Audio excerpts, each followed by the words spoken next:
हर हर महादेव मैया भवानी की जय। यही सावन के महीना बा, भोले बाबा पार्वती जी जाता लो सब सेवकन के घरे। त मड़ई में बैठा के पार्वती मैया के भोले बाबा गोइल बाड़ा। आ जब भोले बाबा आइल बाड़न त वहाँ लौकत नइखी पार्वती मैया। त का पूछतन भोले बाबा पूछे चिड़ैया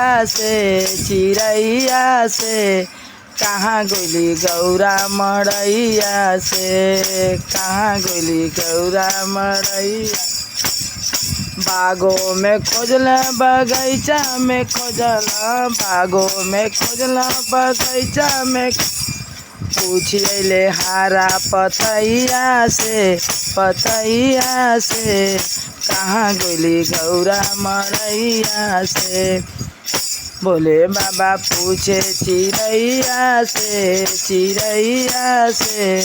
कहाँ गोली गौरा मड़ैया से। गंगा में खोजल जमुना में खोजल, गंगा में खोजल जमुना में खोजल पूछिले सरजू मैया से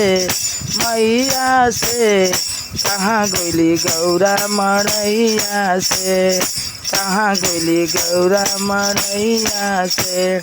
बैला से पूछले चमैला से पूछला, बैला से पूछला चमैला से पूछिले काला भमरवा से कहाँ गोली गौरा मड़ैया से। भोले बाबा पूछे चिड़ैया से